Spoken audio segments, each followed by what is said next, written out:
მოგესალმებით ძვირფასო რადიო მსმენელებო და მაყურებლებო. დღეს ხუთშაბათია, ეს ბიზნეს ფეისია, საქმიანი პოდკასტი, სადაც საუბრობთ ბიზნესზე, ისე როგორც სინამდვილეშია. თუმცა დღეს ვისაუბრებთ MMA-ზე.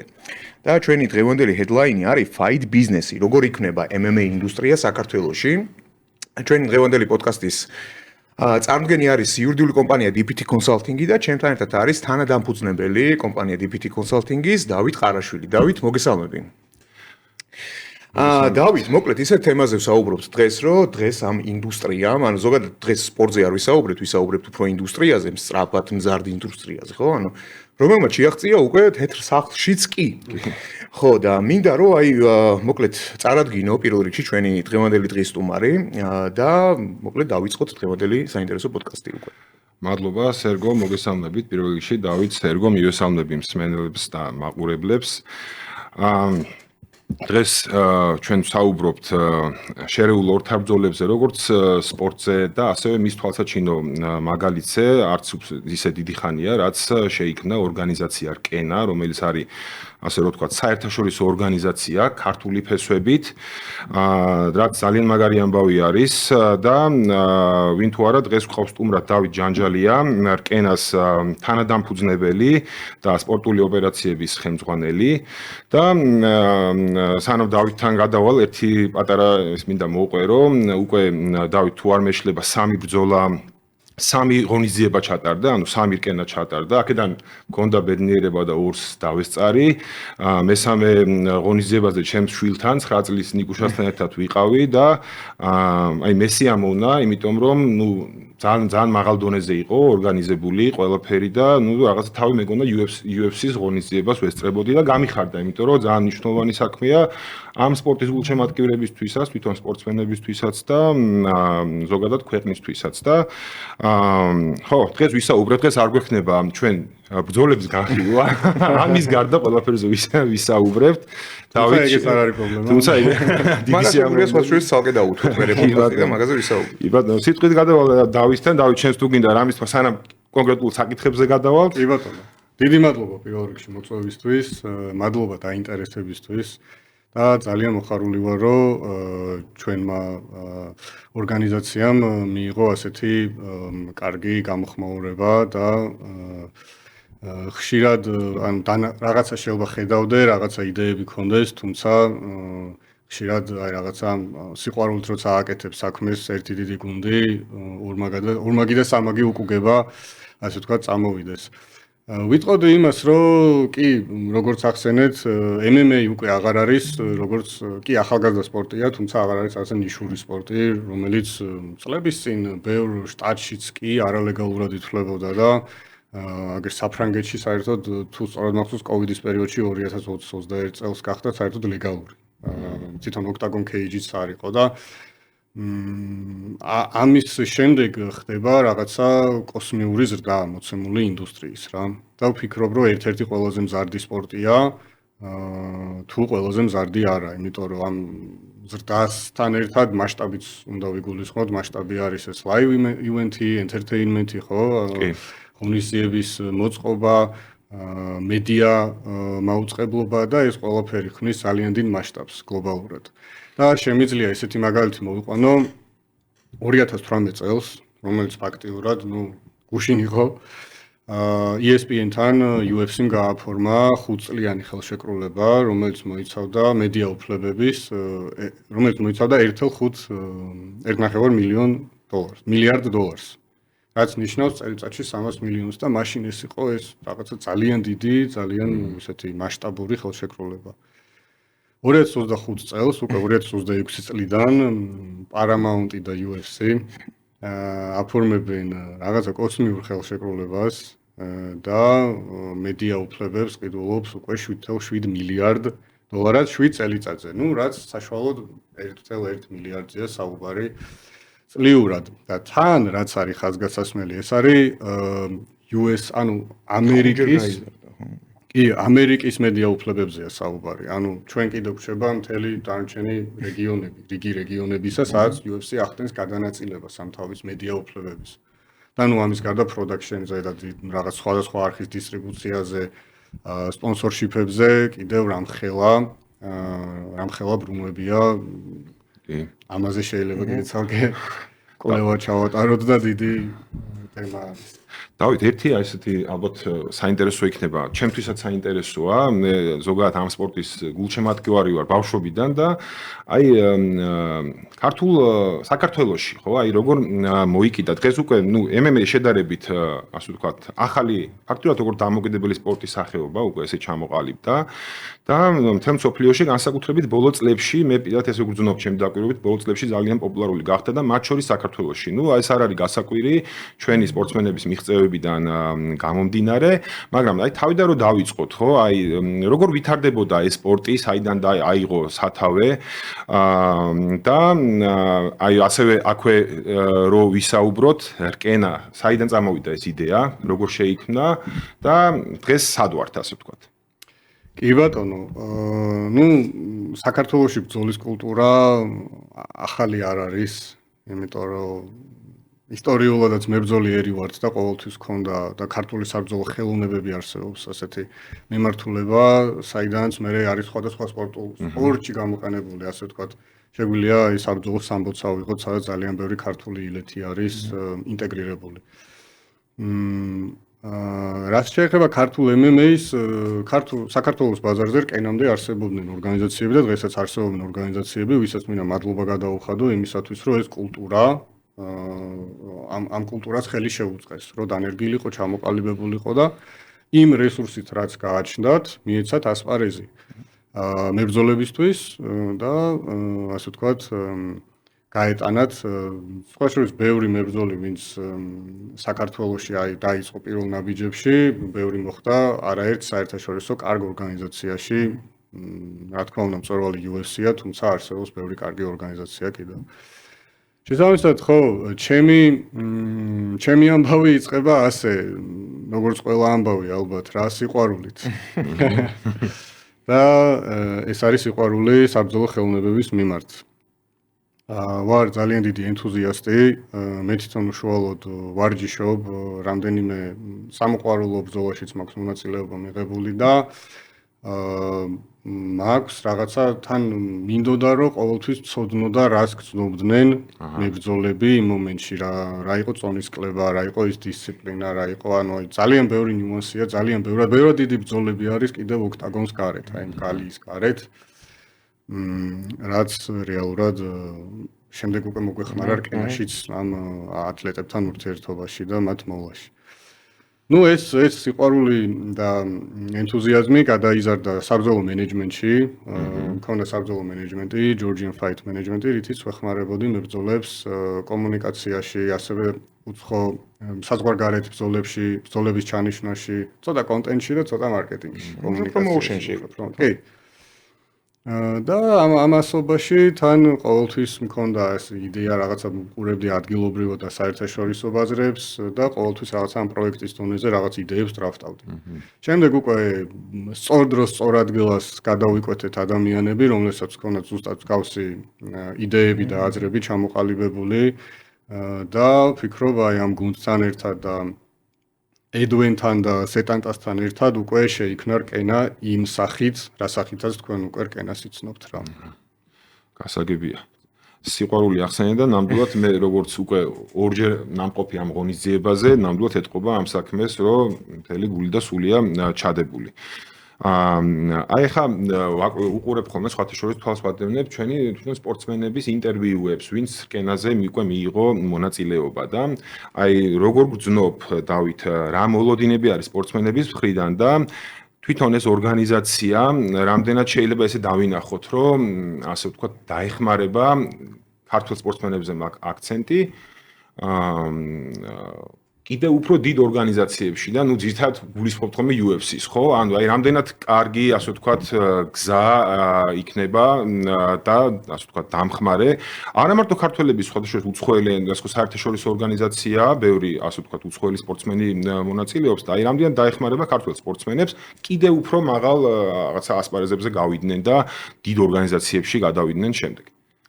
კი ბატონო, დავით, სწორად ახსენე და ძალიან მნიშვნელოვანია ის, რომ ჩვენ შევქმნით საერთაშორისო პლატფორმა, საერთაშორისო ორგანიზაცია ქართული ფესვებით, ანუ ქართულ ბაზარზე და ვფიქრობ ეს ზოგადად ბაზრისთვისაც და ჩვენი ქვეყნისთვის ძალიან მნიშვნელოვანია სამომავლო პერსპექტივაში ბევრი მიმართულებით. რაც შეეხება მებრძოლებს, კი, ანუ ჩვენთვის ერთნაირად მნიშვნელოვანია როგორც ორგანიზაციისთვის ქართველი ასევე საერთაშორისო მებრძოლი იმისთვის, რომ ჩვენ მათი კარიერული ზრდა, ანუ ჩვენ გვინდა რომ რკენა იყოს მათთვის კარიერული ნაბიჯი და არა ერთი რაღაცა ღონისძიება თუ და ამით ყოველთვის დასრულება რა რაღაცა კარგი კონტენტის შექმნა და დაშლა. ანუ შესაბამისად ჩვენ ძალიან დიდ ყურადღებას ვაქცევთ ამდენად როგორი ამბიციები აქვს მებრძოლს, როგორი დისციპლინა აქვს, რა მიზნები აქვს და ვფიქრობ რომ სამომავლოდ ჩვენ აუცილებლად გავხდებით ის საფეხური, რომელიც ოლიმპოს მთის მწვერვალზე მოახდენს ჩვენს მებრძოლებს. აი, ქართველი კი ბატონო, აი მებრძოლების დაკომპლექტება შეეხება ზუსტად ერთ-ერთი საინტერესო საკითხი არის, როგორ ეძებს რკენა მებრძოლებს და მეორე მხრივ თვითონ მებრძოლებისთვის რა წინაპირობები არის, რომ მოხდეს აი ამ უკვე დიდ ვთქვათ საერთაშორისო ორგანიზაციაში გამოვიდეს და იბრძოლოს. რაიმე არის თუ არა შეზღუდვები, აი მაგალითად ხომ არ არის მაგალითად შეუძლია თუ არა სპორტსმენს დაუშვათ სხვა ორგანიზაციაშიც იყოს პარალელურად დარჩეს და რკენაშიც მიიღოს მონაწილეობა. აი რა კრიტერიუმებით უდგებით ხოლმე ესეთ საკითხებს? კი ბატონო, გადავედით იურიდიულ საკითხებში. საინტერესო კითხვაა ნამდვილად და ძალიან ისეთი პრაქტიკული კითხვა არის, იმიტომ რომ ქონია ჩვენ ესეთი кейსები. მოდი დავიწყებ იმით, რომ მაგალითად სხვა ორგანიზაციასთან ქონიათ შეთანხმებები, ასე ვთქვათ, მულტიკონტრაქტები მებრძოლებს, თუმცა შეთანხმების საფუძველზე, რაც ხდება ოფიციალურად გამჭვირვალე და ყოველი წესის და ეთიკის დაცვით, ჩვენ მაგალითად დარწესნება, რომ რკენას ღონისძიებაზე ესა თუ ის მებრძოლი გამოეშვათ და ჩაეტარებინათ. ეს ასევე ასახავს იმას, რომ ჩვენ უკვე მათ თვალში მიუხედავად იმისა, რომ სულ მესამე ღონისძიება ჩავატარეთ, მათ თვალში ვართ უკვე ლეგიტიმური ორგანიზაცია, რომელიც ძალიან მაღალი სტანდარტი აქვს, ასე ვთქვათ და თამაშის წესებს კარგად იცნობს. ამიტომ გვანდეს თავიანთი არის ხოლმე ხო ეს პრეცედენტები კოლაბორაციის ამ ორგანიზაციებს შორის? კი, არსებობს ეს ზოგადად fight business-ი, კერძო ბიზნესია, ძალიან მოქნილია, კი, რა თქმა უნდა, არსებობს რაღაცა რიგი ვალდებულებები და ასე ვთქვათ, რეგულაციები, რაც უნდა დაიცვა და რაღაცა თამაშის წესები, რაც უნდა მიიღო, იმისათვის რომ გლობალური ეკოსისტემის ნაწილი იყო. თუმცა, ხო, ეს ამაში შეზღუდულები არ ვართ და პირიქით, მოქნილები ვართ და MMA დღეს ისეთ ეტაპზეა, რომ პირიქით, მე ვფიქრობ, რომ რაღაცა კონკურენციაზე მეტად უფრო ერთმანეთს უყურებთ, როგორც ერთმანეთის რაღაცა ხელის ეგრეგულება ზუსტად რა. კი, და უფრო რაღაცა ინდუსტრიას ვაშენებთ ერთად ამ პროცესში. კი ბატონო. აი ერთ კითხვასაც დავსვავ რა, ანუ თუ აი ზოგადად გაჩნდა ის თაობა უკვე, რომელიც აი რაღაც MMA-ს უყურებს როგორც კარიერას რა, იმიტომ რომ ძალიან ახალგაზრდაა და არის უკვე ის თაობა?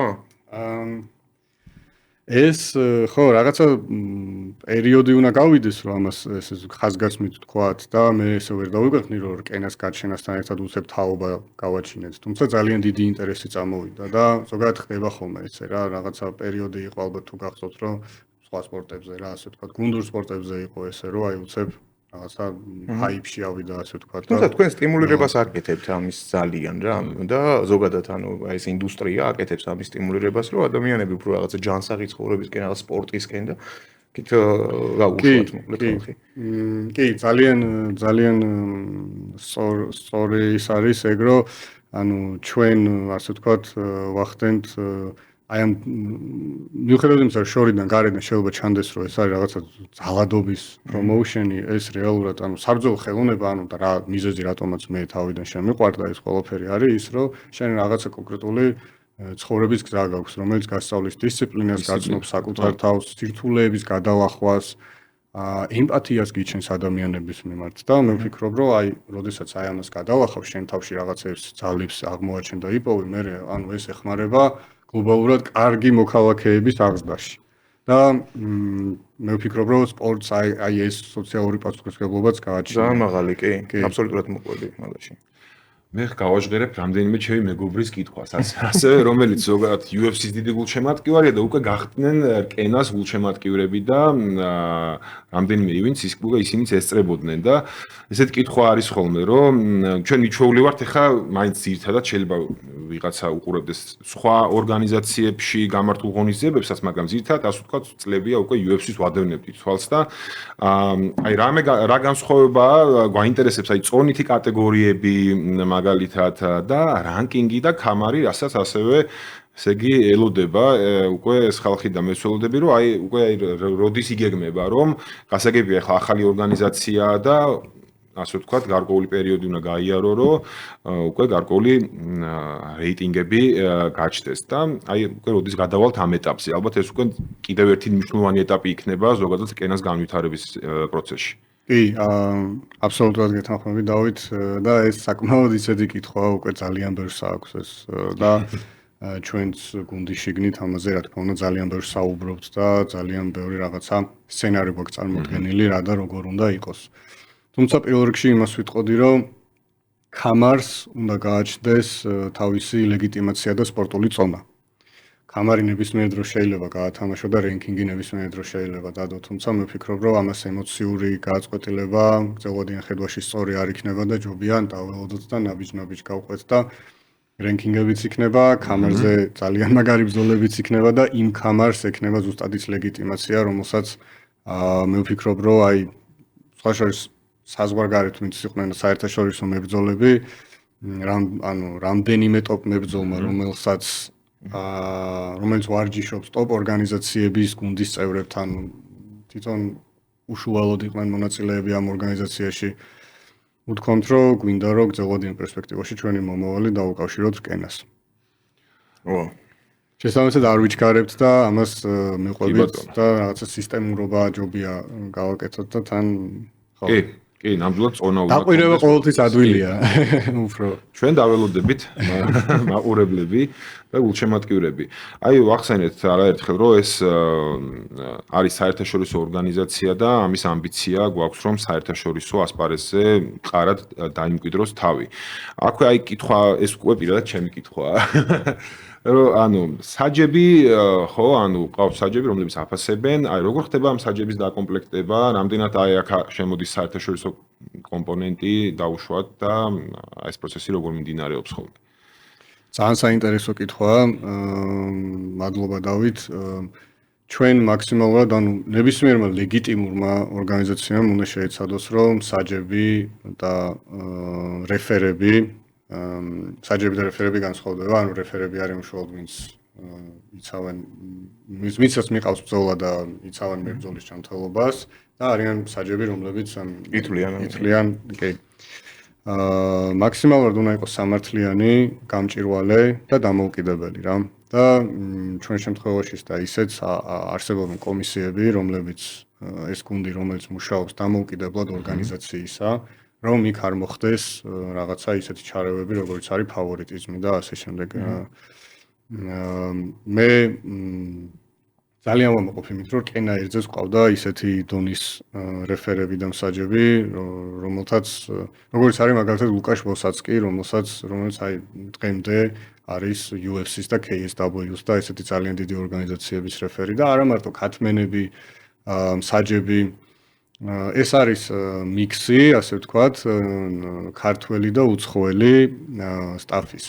და ვფიქრობ, რომ ძალიან კარგია ეს ქართული ბაზრისთვისაც, იმიტომ რომ ქართველებიც ძალიან იზრდებიან ამ საერთაშორისო პრაქტიკების შემოღებით და ისინიც გვიზიარებენ, იმიტომ რომ ჩვენ წესების ახსნა გვაქვს წინა დღეს ხოლმე და აი ეს უშუალოდ სტაფი, უცხოური სტაფი, ვინც ჩამოდის დამოუკიდებელი, ისინი მებრძოლებთან, მენეჯერებთან, ორგანიზაციასთან გადიან ყველა წესს და ყველა წინასწარ პრაქტიკას გვეუბნებიან რა და როგორ იქნება. გასაგებია. დავით, ჩვენ ზოგადად ბევრი ბიზნესის წარმომადგენელი გვიყურებს ხოლმე და შესაბამისად აი შემდეგი კითხვა ესეთი მექნება. ნუ ეს კითხვა ასევე ბევრს აქვს ხოლმე ზოგადად. კენას შემთხვევაში საინტერესოა კენას მაგალითი და ზოგადად აი ეს როგორც ბიზნესურად რო შევხედოთ, ან ფინანსურად ორგანიზაცია აი რაზე დგას და რა თქმა უნდა ხა კონფიდენციალური ინფორმაცია რაც არის შეგვიძლია ანუ ზოგადი ინფორმაცია ზოგადად როგორ მუშაობს ეს როგორც ორგანიზაცია ფული სად არის როგორ მუშაობს ეს ორგანიზაცია რა და ესე მსგავსი ორგანიზაციები თუნდაც ზოგადად კი ბატონო, აი ჩვენ მაგალითად ახლა UFC ვახსენეთ და მედია უფლებებზე ვისაუბრეთ, უკვე კონკრეტული ციფრები ვიცით რა და როგორ ხდება. ეს არის მედია უფლებები, ბროდკასტი, ეს არის სპონსორშიფები, ანუ სპონსორები და სხვადასხვა სახით პარტნიორობები. ასევე აქ შემოდის უკვე merchandise როგორ იქნება, ასე ვთქვათ, გაყიდვების მიმართულება, რომელიც ხო, ის არის უკვე live-ში მოსული ადამიანები, ბილეთების გაყიდვა და ეს რაღაცეები არის უკვე დამხმარე, ასე ვთქვათ, შემოსავლის წყაროები, რაც ესე ოპერაციულ რაღაც საკითხებში გახმარება. ვფიქრობ, ძირითადად არის მედია უფლებები და სპონსორშიპი. ანუ მანდარის ხო? კი. ისე სხვათა შორის ახლა მართლა შენ თქვის არ იყოს, ჩვენ გვიყურებს ხო ძალიან დიდი აუდიტორია და ანუ ბიზნესისთვის რატომ არის საინტერესო, ანუ აი გაქვს მაგის საშუალება, რომ ახლა ბიზნესს გაუზიარო ეს ინფორმაცია, რატომ არის საინტერესო ამ შემთხვევაში ანუ კენას სპონსორშიპი რა? რომ მართლა ჩემი აზრით ძალიან საინტერესოა, მაგრამ კიდევ უფრო საინტერესო იქნება შენგან ამის მოსმენა. კი ბატონო, ну ბიზნესი ამას აფასებს, ასე ვთქვათ, ინტერესიდან გამომდინარე, ხო რა დონის ინტერესი მოდის ბაზარზე, კონკრეტულად ქართულ ბაზარზე, თუ რაღაცა თუ ქართულ ბაზარს ფარავს კონკრეტული სპონსორი უყურებს ამას, მაგრამ ასევე გლობალურად რამხელა პერსპექტივა აქვს და რამხელა кейსები გვაქვს წარმატების მოცემული სპორტის ზრდის და მასშტაბის. შესაბამისად ჩვენ ამ შემთხვევაში ვთავაზობთ ძალიან ძალიან მაღალი ხარისხის დისტრიბუციას. შემდეგ უკვე ჩვენი live production-ი სხვადასხვა საინტერესოა ის მომენტი, რომ დადისხმები რო გონიოთ, რომ უცხოური production-ი ყავს დაქირავებული, რომელიც სხვადასხვა ორგანიზაციებშია გამოსტილი, ამ დროს ესენი არიან ქართველი ადამიანები და ქართული პროდუქტია თავიდან ბოლომდე. და ვიტყოდი, რომ ეს ადამიანები ხო, ანუ ჩვენი ეს დისტრიბუცია ხდება გლობალურად ასევე სეტანტას დაფარვის ქვეყნები არის ექსკლუზიურად 12 ქვეყანაში. ეს ხდება ასევე YouTube Global-ზე და 3 სხვადასხვა ენაზე რა, რომელიც ციფრები აი ხა თუ სწორად მახსოვს, ვფიქრობ დაახლოებით ბოლო ივენთი იყო 170,000 live მაყურებელი იყო ქართულ და სეტანტას პლატფორმების ბაზარზე და ასევე გლობალზე იყო 20,000-ზე მეტი. ასევე გადის live-ში. კი, ეს შემდეგ უკვე როცა ვიდეო უკვე იდება, კიდე ემატება და ეს სხვადასხვა სახის დისტრიბუციას ხდება, იქ შორტებია, იქ სხვადასხვა პლეისმენტებია, იქ მოკლედ ძალიან ბევრი სხვადასხვა რამე. კი, ბევრი ნიუანსი. ისე რა აკლია ყველაზე მეტად შენი აზრით და შენი გადმოსახედიდან აი ამ MMA-ის ეკოსისტემას საქართველოში. აი რა გვაკლია დღეს და რა გვაქვს გამოსასწორებელი? რაზე გვაქვს სამუშაო? მე ვფიქრობ, რომ კი ბატონო, მე ვფიქრობ, რომ გარემო უკვე ყველანაირად შექმნილი არის. ყველაზე მნიშვნელოვანი არის აქ ისევ და ისევ სპორტული მიმართულება და ეს მთელი რესურსი, რაც მოდის პირველ რიგში უნდა იყოს აშენებული, ანუ საძირკველი უნდა იყოს სპორტი და სპორტული შეჯიბრება და შემდეგ უკვე, ასე ვთქვათ, სხვადასხვა ელემენტები. მე ვფიქრობ, რომ ძალიან დიდი პოტენციალი გვაქვს განვითარების სპორტულ მიმართულებაში, ძალიან დიდ რესურსს ხედავ ამაში. და შესაბამისი ინფრასტრუქტურის გზების გახსნის, აი ასეთი მსგავსი პლატფორმების, კენოს მსგავსი პლატფორმების შექმნა ყოველთვის იწვევს უფრო მეტ ინტერესს, მეტ ფინანსურ კეთილდღეობას და შესაბამისად უფრო მაღალი დონის შედეგებს რა. ისე უყურებ, რომ საქართველოს შეიძლება გახდეს ესეთი რაღაცა მაღალი დონის fight ინდუსტრიის წარმომადგენელი? კი, აბსოლუტურად უყურებ ასე, იმიტომ რომ მე ვფიქრობ, რომ გლობალურ რუკაზე, აი ესე პინი არის დასაჭიროებით საქართველოზე იმისათვის, რომ უკვე არის სხვადასხვა მოთხოვნა UFC-ს რამდენიმე მებრძოლს და არა მარტო აი ჩვენ მებრძოლებსაც სკანდინავიიდან მაგალითად მოუთხოვიათ, რომ თუ არსებობს რაიმე ინფრასტრუქტურა, რომ საქართველოში მომზადება გავიაროთ, კემპი ეგრეთ წოდებული. ძალიან მაგარია. ნუ მე მგონი რომ ეს სხვათა შორის ეს ჩვენი ქართული გვარებით ძალიან ბევრ შვება რა, ანუ მერაბზე მაგ და ილიაზე მაგ. კი. რომელიც ფაქტიურად ჩვენი ამბასადორები არიან აი ამ სოფლიო MMA ინდუსტრიაში რა. კი, აი კემპთან დაკავშირებით მეც უნდა მეკითხა, რომ რამდენად აი განვითარდა და კიდევ რა სივრცე არის განვითარების, იმიტომ რომ ნუ კემპი მებრძოლისთვის ისეთი რაღაცაა, ძალიან მნიშვნელოვანი არის და კი, ბრძოლა ერთია, მაგრამ დავითმა რაც ახსენა, ბრძოლამდე პერიოდი კიდევ თუმეტი არ ნაკლებ მნიშვნელოვანი არის. რამდენად აქვს დღეს ქართველ სპორტსმენს ნებისმიერ სპორტსმენს დავიღოთ ამ შემთხვევაში რკენას მებრძოლს, რამდენად საკმარისი პირობები აქვს, რომ ასე ვთქვათ, სრულყოფილი კემპი გაიაროს. ჩვენ უკვე მაგალითად UFC-ში არაერთი ქართველი მებრძოლი მონაწილეობს და ძირითადად ისინი უცხოეთში, სხვა ქვეყანაში გადიან ხოლმე თავის კემპს და რა არის ამისათვის საჭირო?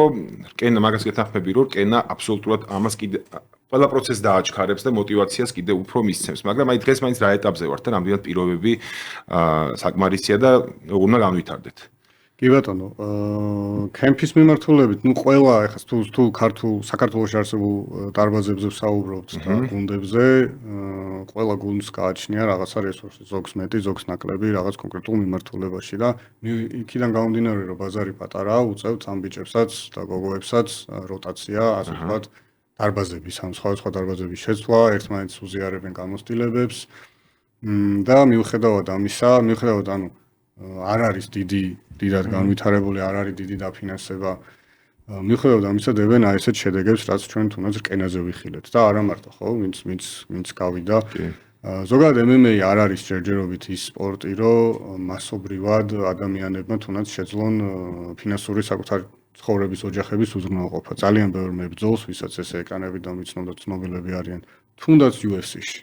თუ შენ არ ხარ რაღაცა ტოპ მებრძოლი, ტოპ მებრძოლი, კი, ერთეულები არიან. ზუსტად აი მერაბ დვალიშვილის кейსი მახსენდება, რომ რამდენიმე წლის წინ გადავიდა, ასე ვთქვათ, full time-ზე MMA-ში, იმიტომ რომ მაინც უწევდა გამომუშავება და ძალიან რთული ცხოვრება აქვს ამ ადამიანებს და ეს ორმაგად დასაფასებელია, როგორი თავდადება და შრომა არის ჩადებული იმისათვის, რომ ისინი გამოვიდნენ და 15 წუთიან ან 25 წუთიანი პერფორმანსი დადონ.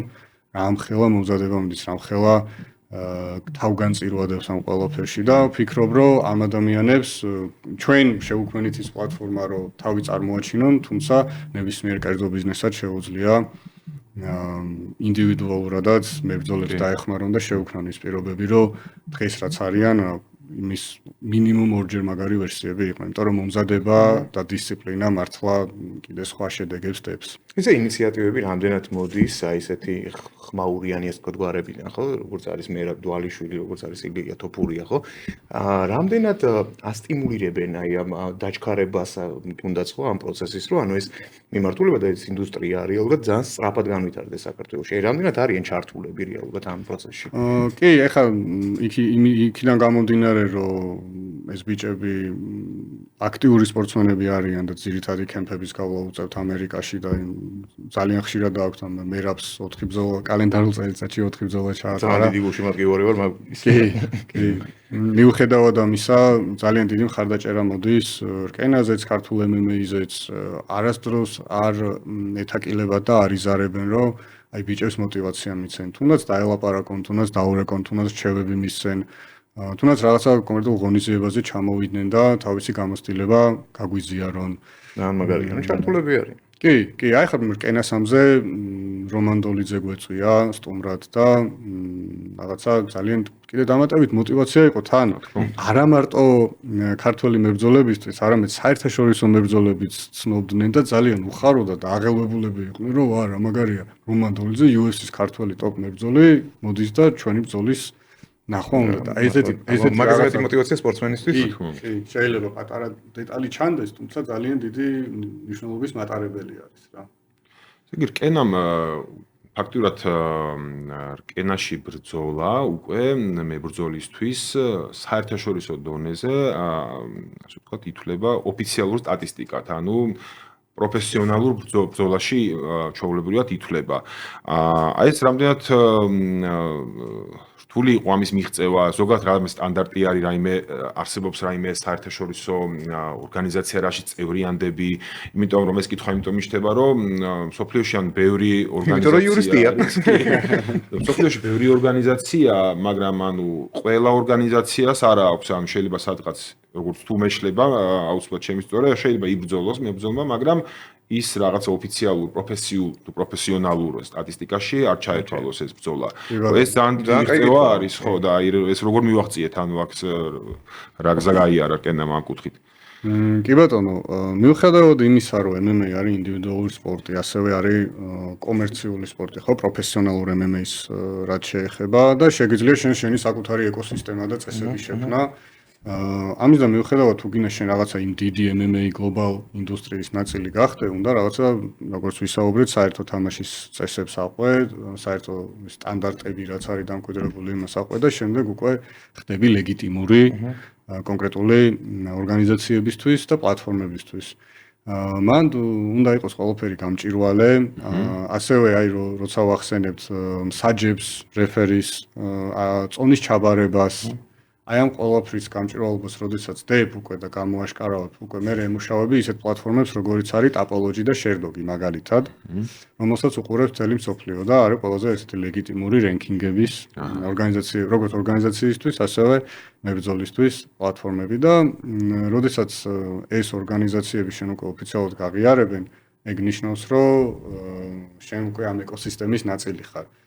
არსებობს кейსები, როდესაც აი მაგალითად ტაპოლოჯის ასე ვთქვათ, გაფლაგული აქვს რაღაცა ბანი შეიძლება დაადოს რომელიმე ორგანიზაციას, იმიტომ რომ იქ რაღაცა საეჭვო მოქმედება მოხდეს, იმიტომ რომ რაღაცა არ იყოს სამართლიანი, რაღაცა არ იყოს გამჭირვალე კი და მე უკვე ეს ძალიან ცუდად მოქმედებს უშუალოდ მებრძოლზეც. მის რეზუმეზე ძალიან ცუდად, კი, ძალიან ცუდად და ჩვენთვის ეს რეპუტაცია ძალიან მნიშვნელოვანია და დღეს რა ვფიქრობთ თავიდანვე ისე ვიყავით რა, ანუ კარგ კომუნიკაციაში, თავიდანვე კარგად გამოყვნენ და დღეს იდეალური ურთიერთობები გვაქვს საქმიანი მოცემულ პლატფორმებთან. მებრძოლებისთვის მე მგონი ძალიან კარგი ინფორმაციაა რა. კი და რაც ძალიან მიხარია ის არის, რომ ამ ტაპოლოჯიზე არის ესეთი ცალკე დისკუსიისთვის, ასე ვთქვათ, ისინი, სადაც აი ძალიან ისეთი ძლიერი hardcore, ასე ვთქვათ, ფანები წერენ ხოლმე და იქ როდესაც კენას რაღაცა კარდები იდება, ისეთი ანალიზები მიდის ხოლმე, რომ რაღაცები ჩემთვისაც ძალიან ინფორმატიული ხდება და მიხარია, რომ უკვე საერთაშორისო დონეზე კენას შესახებ დისკუსიები მიდის და რაღაცა კონკრეტულ ბრძოლებს ანალიზს უწევენ. აი მებრძოლებს შევეხეთ და მებრძოლებისთვის ალბათ, ან პოტენციური მებრძოლებისთვის, ხო, ანუ ახალგაზრდებისთვის, ვინც თავის თავს მოიაზრებს თუნდაც რკენაში.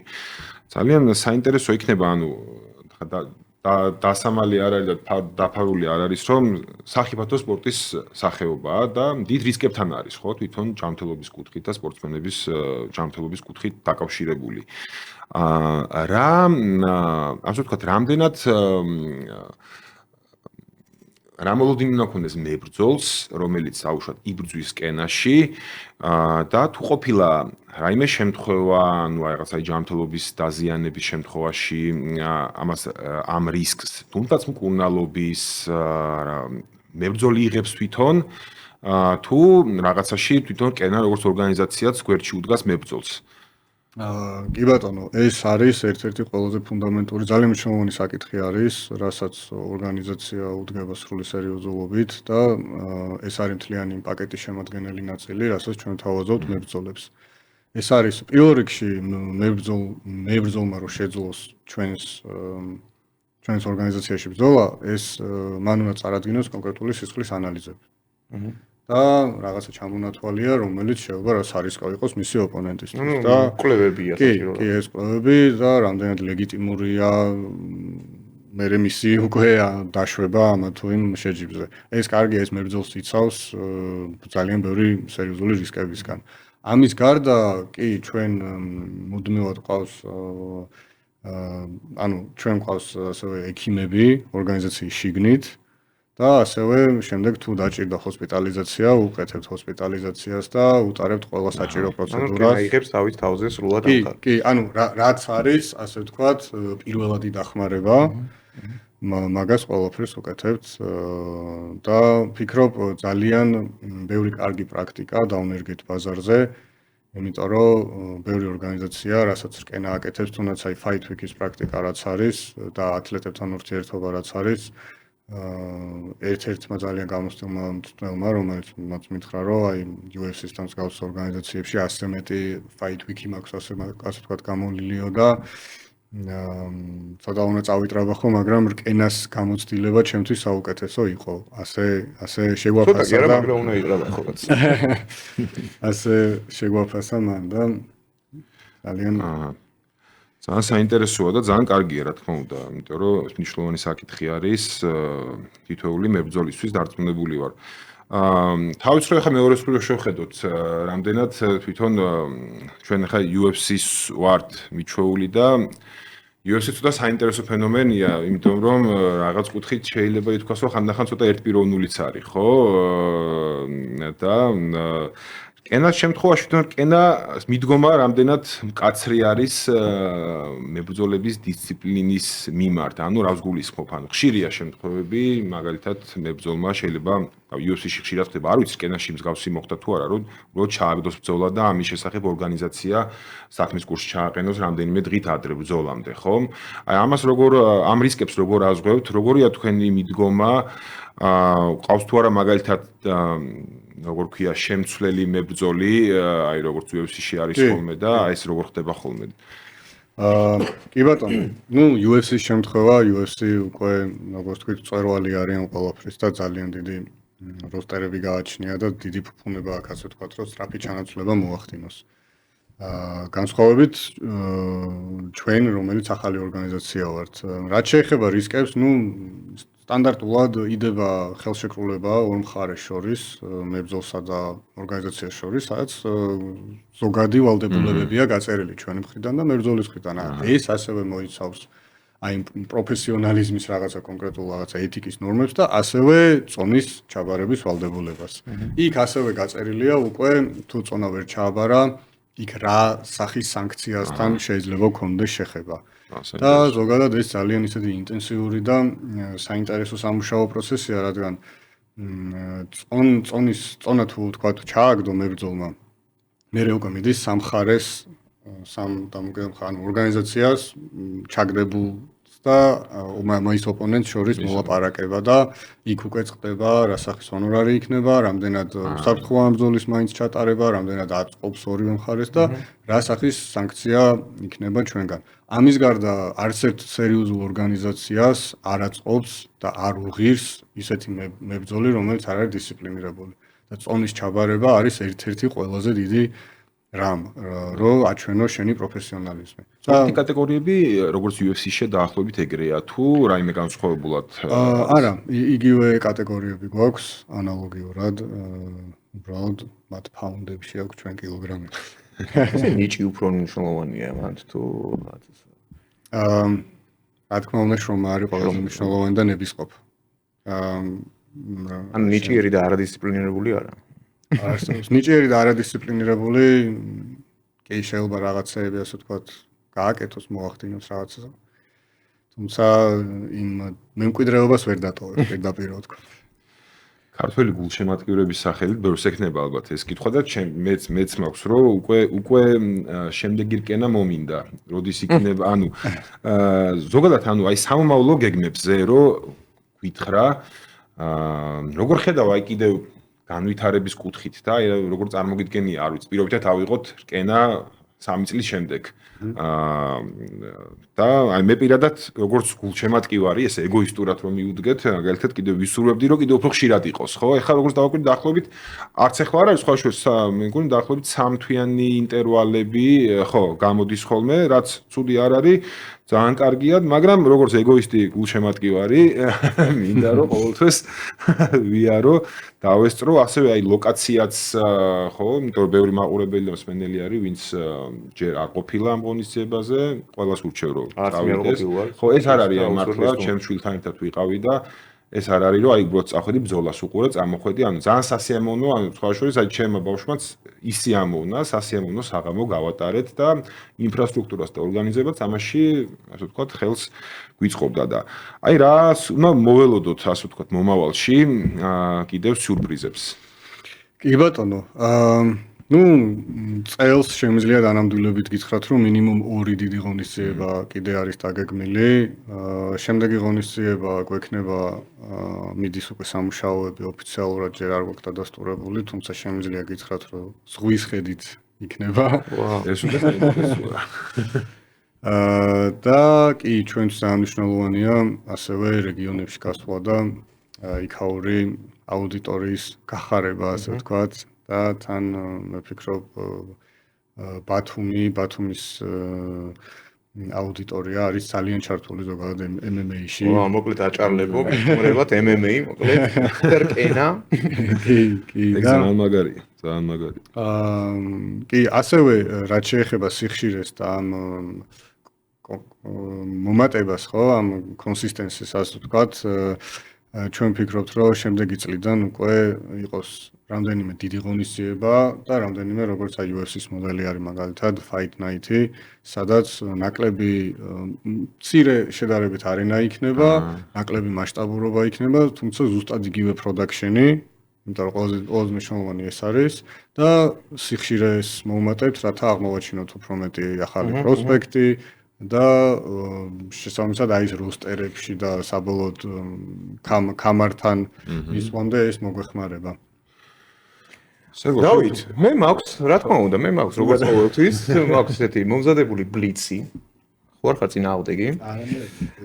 მოკლედ, კითხვები და ძალიან ესეთი მარტივი, მოკლე პასუხები დაგჭირდება რა. სადღაცა შეიძლება ცოტა ესეთი პროვოკაციულიც იყოს.